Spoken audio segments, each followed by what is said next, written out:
year. And there is a Republican up in the northern area. He's a judge and he's whipping votes and raising money. It is going to be a contentious fight. And another Democrat could run. We have the jungle primary to think about. So we shouted him down, demanding answers, refusing anything less, fed up with the abject lawlessness, more First Amendment attacks. Becerra defends an individual but doesn't defend the institution. That's totally wrong.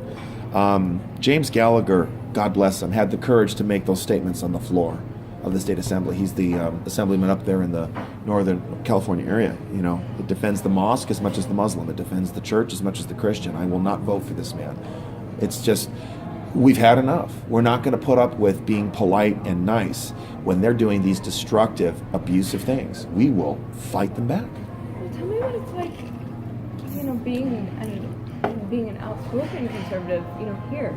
I mean, does it feel like you've got a sense of kind of being behind enemy lines, or what? In some ways, yes. In Torrance, I feel safer. Yeah. Why is that? Because this area has a more moderate tinge to it. People, that's kind of a contour of the South Bay. I've noticed is that they're not necessarily ideologically conservative, but they're not interested in shaking the boat. Everybody just kind of wants things to be placid and calm. But people on the left aren't. And they're doing ruthless, abusive things. Redondo, Hermosa, Manhattan Beach, you've got a big green agenda. A guy named Joe Galliani is heading the South Beach Clean Energy Advisory Board, but he's a thug. He insults people, he attacks them. Signs that get stolen in Hermosa Beach. Property has been defaced. People are afraid to put Trump bumper stickers on their car. I'm going, I've had enough of this. We're gonna fight right back, and we're gonna defend our right to stand with our president, to stand for our values, to fight back. Tracy Hopkins, she's the secretary treasurer for our club. She's been the key leader on that fight against community choice aggregation and these other abusive big green programs, which are lies. You know, I told you I believe in climate change. I don't think it's a serious issue that requires government intervention and the restriction of our liberties in order to combat it, to even have to combat it at all. We've been to Hermosa, we've been to Redondo. Manhattan Beach hasn't been on our radar yet.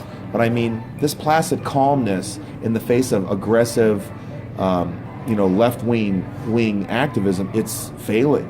And that's another reason why I'm outspoken. You have to fight back. You have to confront. You have to expose the lies. You have to call people out.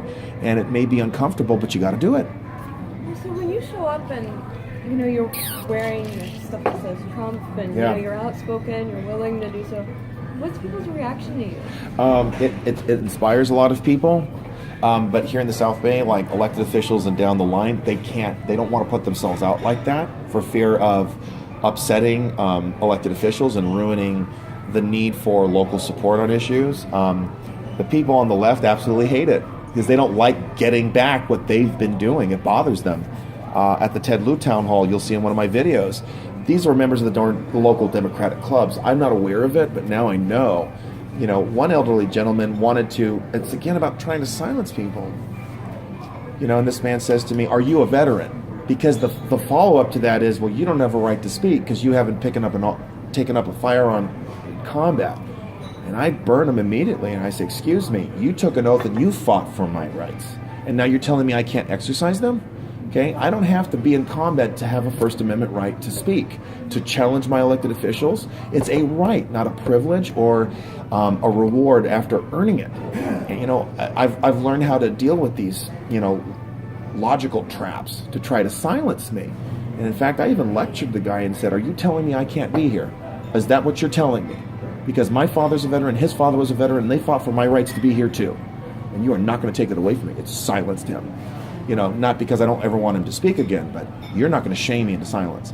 And one of them even said, "What are you doing here?" Because he knows I'm a vocal opponent of Ted Lieu. He's my congressman, and I'm here to hold him accountable. Same thing I did with Henry Waxman. It drives them nuts. They're not used to this. And Donald Trump has inspired the spirit in a lot of people, not to just sit back and take it. Well, that's what I wanted to ask you, you know, so were you always a Trump supporter when he... Oh, thank you for asking. No, I was not. How just walk me through the campaign season. The evolution. Yes. Am I okay? Am I doing better? Okay, good.